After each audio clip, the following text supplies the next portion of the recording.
Uganda is such a small country in Africa that is barely visible at first sight, but its connections to the rest of the African continent makes it a very unique and important site. It holds great truths that come from all sides and all angles. In one side, it holds a Niger-Congo past with the Bantu people who split with the Buganda and the Bunyoro, which split from a former group in the same way that most Bantu groups usually split, through family. Where it is placed in Africa is also fairly unique.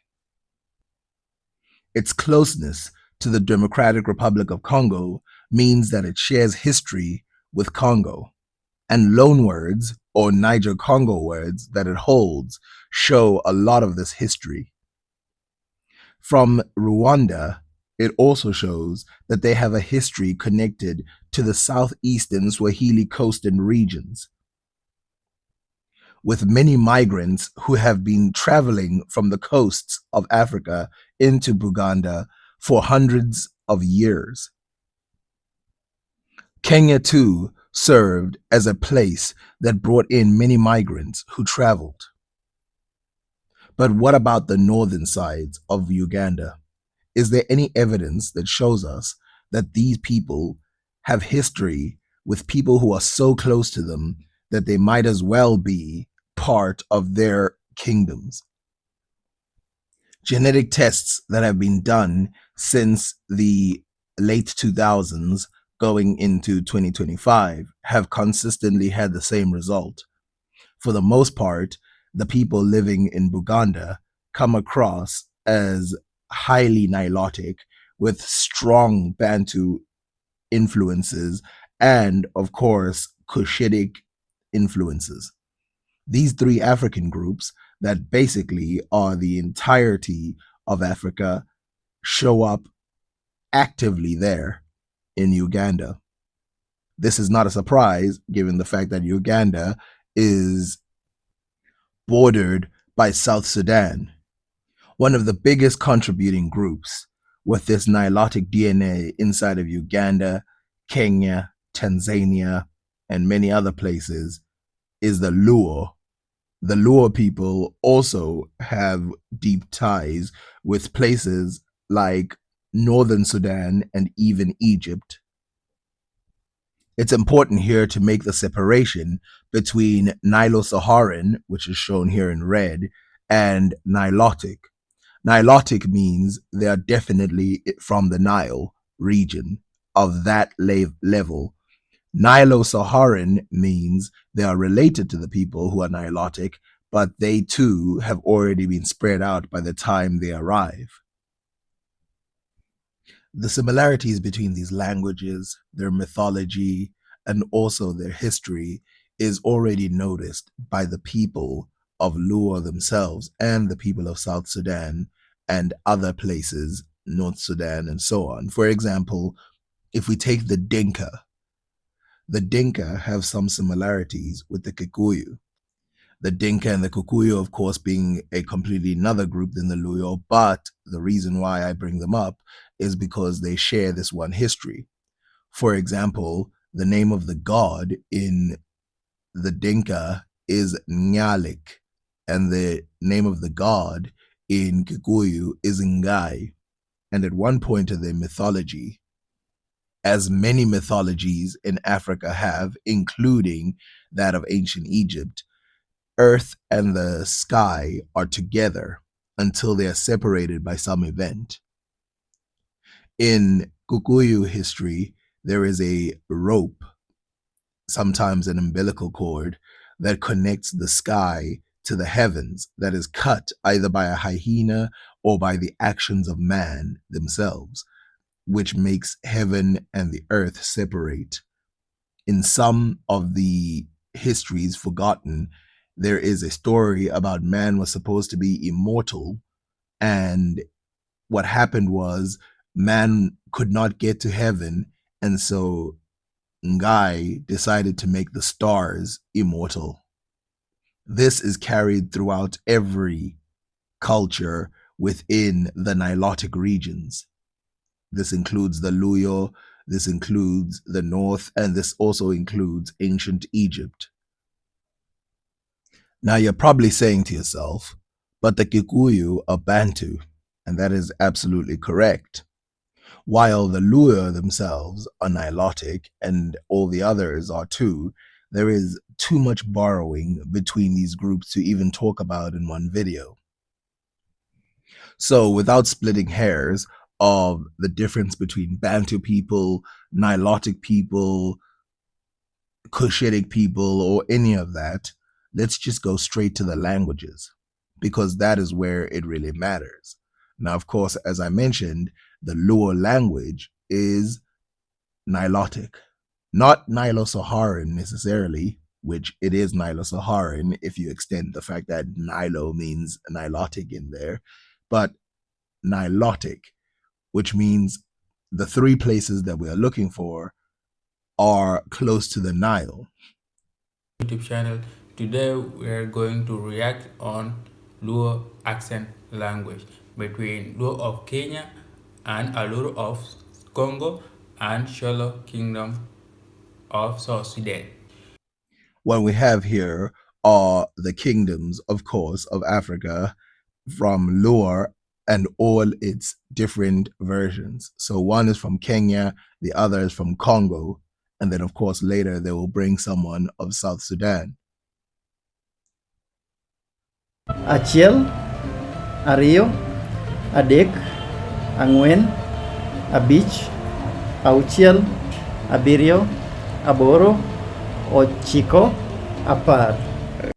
Although it might not seem very necessary when looking at some of the way that he's counting, it actually is. As you know, in different languages, some of the words are related to the specific finger that the person is pointing out. For example, the number 7 in Southern African languages means to point. And you can see here that 5 is not held up. So you see him holding a fist. That is how you hold 5. And then when holding 10, he puts the two hands together. Now, again, this is very important for the numbers, which is why he is demonstrating it. But let's see the other one. Ashel, Arion, Adek, Angwen, Abish, Abusiel, Abiro, Abora, Abungwen, Apar.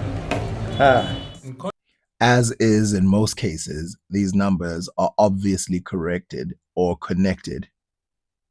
Now, the host, being South Sudanese, is going to give the numbers in the South Sudanese language.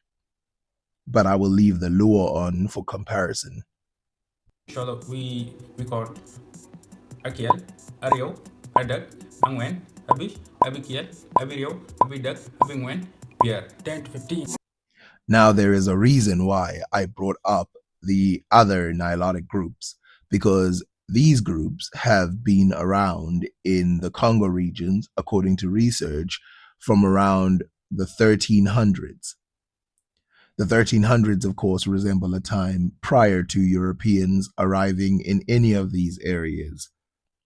But there are further Nilo-Saharans that had arrived earlier than these people at an earlier time in these regions. So when talking during the language comparison, the one from South Sudan mentioned an empire. This empire was called Shilluk or Shok, and this empire existed for a long time. This is where the date of the 1500s or 1300s is taken from, because this kingdom of Shilluk has great similarities with the people of Luo. So not only do they seem like they come from the same exact language group, but it seems that they come from the very same kingdom structure, which would later be taken over by the Egyptian Ottoman consistency. A word of a tribe that you hear within South Sudan and also the other parts is the word Acholi, which is the name of a tribe. This tribe seems to be a deep connection between South Sudan and, of course, the other areas now, like Kenya and Congo. So, for the much lighter skinned Niger Congo people, we see that there is a direct influence from the Nilotic regions. This is why we have to separate the Nilo Saharan and the Nilotic areas in their direct path. And this path is not as ancient as some of the other ones that would happen. We know that people have been coming from the Nilotic regions at an earlier date, but at least this one of the Luo and effectively on the Kikuyu side, that this is a more recent migration.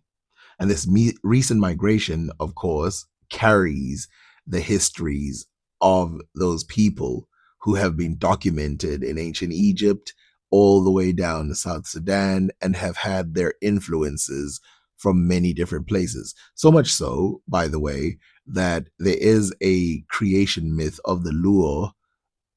Now, remember, the Luo are different tribes necessarily, and it's been documented so much that one of their tales tells of the myths that separated the skin colors.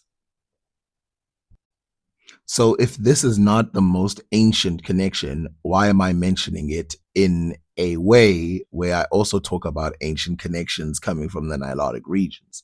Well, this talks to the complications that would happen when trying to decipher the historical ties between these lands, as you will find some commonalities between them, things that they pull from one another in different periods. And so when you talk about borrowing, which some people did talk about how the Bantu languages are borrowed from one another, which I highly disagree. But the reason why is because of the similarities of the Bantus to each other. You look at these Nilotic languages, how similar they are to each other. And then you go and look at the Nilo Saharan influence, which is much older. So if you see some Nilo-Saharan influence or even just Nilotic influence, now you have to consider the question of, is it recent or is it old? Whether it's religion, whether it's language, whether it's culture, whether it's anything, you have to consider the fact that it's possible that this connection is not as old as you would like to think. Another possibility is that it's not as young as you'd like to think. Let's read this opening to a study so that we can learn just how complicated this is. Aboriginal hunter gatherers, possibly ancestors of the Okiek, who live in the Rift Valley Mau escarpment, were Kenya's earliest inhabitants. Cushitic speaking cattle herders migrated south from the Horn of Africa and around 1500 BC, followed by Nilo Saharan pastoralists. And from early in the first millennium AD, Bantu speaking farmers from Western Cameroon settled. Prominent Bantu groups include the Kikuyu, the Kamba, the Luya, and the Meru, while speakers of the Nilotic languages include Luo, Masai, Samburu, and Turkana. Muslim seafarers from the Arabian Peninsula, Oman, established trading settlements along the Kenyan coast of the 7th century with thriving ports like Lamu and Mombasa, developing a distinctive African Arabic Swahili culture. So you can see here that what we're talking about is a fairly busy region. We have all manner of people from around the world migrating at much different times. Over here, there's like an overlap of many different timelines of migration. So you can see, if we start from the very beginning, you can see that almost every group is heading downwards. So you have the sort of Khoisan group as well, regions, which some people from the areas that would later be considered Cushitic are moving towards that region. Then you have the Bantu migration, which is spreading and heading into the middle areas. Then you have the Nilotics who are moving. These move in three waves. One of them is 1500 BC, the other one is 500 BC, and then the third one is again the one that's after 1000 AD in the 1300s. If you look right at the center, you will see another migration moving back and forth. This migration is the Nilo-Saharan migration. And as you can see, some Nilo-Saharans end up in West Africa, others end up in Chad, others end up in Libya, as you can see there in that area that's now considered Arab. And then, of course, you're seeing Arabs landing and some from Africa being taken from, and in this case, it's written the slave trade, which is one way that they left, but moving away into the Arabian areas. And then, of course, there's other people who moved out, which are not being written here, like the Cushitic people definitely moved into Yemen and places like that. This is what we are talking about when you talk about the complications here. Of course, you can see that the Ottomans as well come in later years, the Europeans as well. These people did not have a long term genetic effect on the populations that are in most of these regions.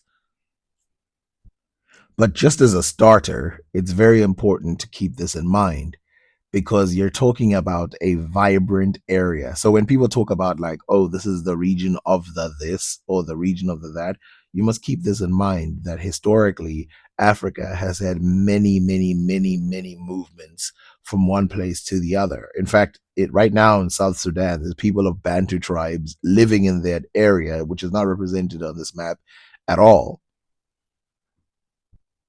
So the question then becomes, are they related if we take away just migration and we just separate them into separate slices? Are they related in their history? So when we look at their dances, we look at their religion, we look at their clothing, are they related or are they the same because of all of these migrations that have basically forced them to be very similar to one another? And the answer is they've been similar to at a prior date, but then they grew even more similar later. They're so similar, in fact, in some cases, that you can barely separate them outside of their easily genetically spotting thing. So you can tell, like, this is a Bantu, this is a Nilotic, this is a Cushitic person. Those are fairly easy to tell.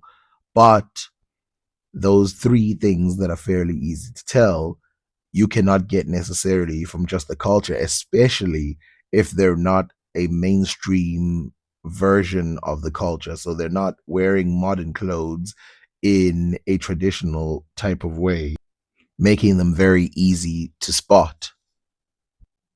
Their music is virtually identical, with obviously some unique things like marimbas only existing in one side and certain xylophones and stuff like that existing in one side of the country or the other.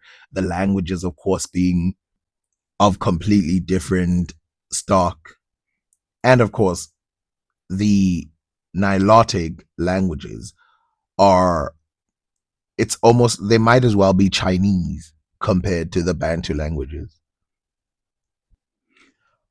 Now, we must remember that the Nilotic people did not invent any of the stuff that was invented in West Africa. So, iron smelting or any of those things that came with them, these are very unique to the West Africans who brought it forth into those regions. This does not mean that the other people did not have iron, especially when they met the other people, but the other alloys and all of those things that these people came with that these other guys did not have, they give us the obviousness. So when you look up tools, this is a very easy way of saying, okay, so this tribe was here then, and this was here then, and That's basically how they get dates like 1500 BC and 500 BC and the 1300s.